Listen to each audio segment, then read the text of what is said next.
भगवान विष्णु घोर निद्रा में हैं और जब वो जगते हैं और सृष्टि की लीला करने के लिए उन्हें शक्ति की आवश्यकता पड़ती है, तो वही आदि शक्ति से भाव भरी प्रार्थना करते हैं। और भगवान विष्णु के भाव भरी प्रार्थना करने पर वह आदि शक्ति भगवान विष्णु के साथ जुड़ती हैं, तो वो महालक्ष्मी का रूप धारण कर लेती है।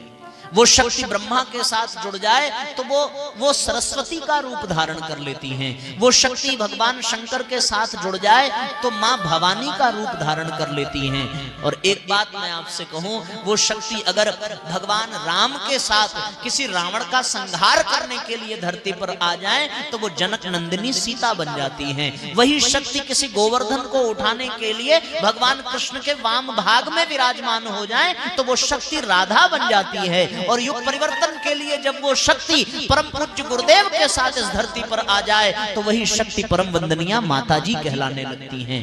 वही आदि शक्ति है, वो आदि शक्ति, वो जगत जननी। और एक और मैं समानता आपसे कहूं, अब ये गुरुदेव का ही चिंतन प्रवाह आप समझिए। आपने पढ़ा होगा, गहराई से समझा होगा, तो हमेशा शक्ति का स्थान वाम भाग में है। किसमें? बाएं तरफ है। शक्ति हमेशा वाम भाग में ही विराजती है, बाएं तरफ। इसलिए पत्नी का, धर्म पत्नी का स्थान वाम भाग में बताया गया है। वो धर्म पत्नी अपने पति की सहचरी है, शक्ति है, वाम भाग में विराजमान है। तो कितना गजब संयोग है कि भगवान धनुष भी उठाते हैं तो दाएं हाथ से नहीं उठाते। भगवान धनुष उठाते हैं, भगवान राम किस हाथ से उठाते हैं? बाएं हाथ से। वाम भाग में कौन सी शक्ति है? दाहिने हाथ से नहीं उठाया है, बाएं हाथ से उठाया है भगवान ने।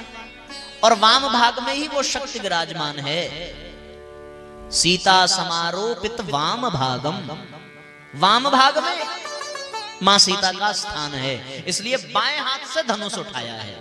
बाकी राजा दाहिने हाथ से उठा रहे हैं और भगवान वाम भाग से उठा रहे हैं। सीता समारोपित वाम भाग, वो शक्ति वाम भाग में है। और आप कोई भी चित्र देखिए, कभी भी कहीं भी भागवत की कथा भी सुनिए, भगवान ने गोवर्धन उठाया है तो किस हाथ से? वाम भाग से, बाएं हाथ से। बाएं हाथ से गोवर्धन उठाया है। संतजन इसकी भी व्याख्या करते हैं, किस लिए बाएं हाथ से उठाया? क्योंकि शक्ति का वास कहां है? बाएं भाग में ही है। और एक बात मैं आपको कहूं कि पूज्य गुरुदेव ने 3200 किताबें लिखी हैं। दाहिने हाथ से जब लिखते लिखते थक जाते थे तो गुरुजी बाएं हाथ से लिखना प्रारंभ कर देते थे। वाम भाग से बिना शक्ति के व्यक्ति काम कर नहीं सकता। गुरुदेव भी अपने वाम भाग का प्रयोग करते हैं, दोनों हाथ से लिखते हैं गुरुदेव। यह है वाम भाग में विद्यमान शक्ति का प्रभाव, वो परम शक्ति है। और साथियों, वो पुरुष बड़ा भाग्यशाली है जिसके भाग्य में वो शक्ति है। और मैं समझता हूं ऐसा कोई पुरुष इस धरती पर नहीं है जो शक्ति विहीन हो।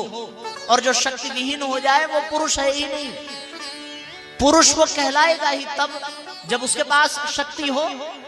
जब तक शक्ति का उसके जीवन में आगमन न हो तब तक वो बालक है, तब तक वो किशोर है। लेकिन वो पुरुष कब बना? जब उसके जीवन में कोई शक्ति आ गई, उसका जब विवाह हो गया, स्त्री आई, तभी तो वो पुरुष कहलाया। उसके पहले तो वो केवल एक सामान्य नाम वाला था, पर जब शक्ति आ गई तो उसके नाम के पहले श्री लगने लगा, श्रीमान लगने लगा। श्री क्या है? श्री शक्ति है।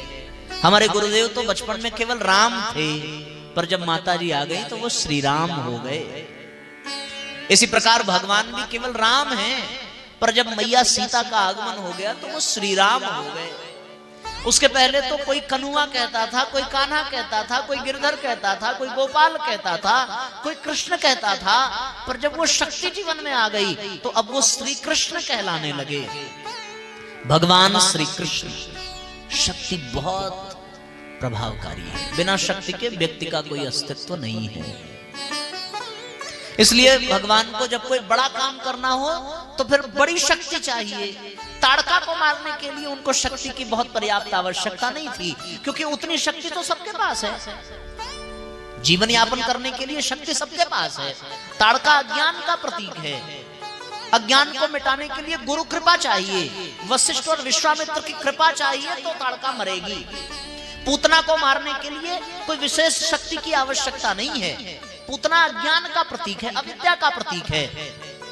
उतनी विद्या तो माँ भी दे देती है, माँ तो प्रथम गुरु है। और यशोदा की शक्ति से पूतना का वध हो गया। आप ऐसा समझ लीजिए, माँ की शक्ति पर्याप्त है अविद्या और अज्ञान को मिटाने के लिए। लेकिन हाँ, जब रावण को मारना हो, जब कुंभकर्ण को मारना हो, तब फिर सामान्य शक्ति से बात नहीं बनेगी, तब सीता की आवश्यकता पड़ेगी। ये जान लीजिए।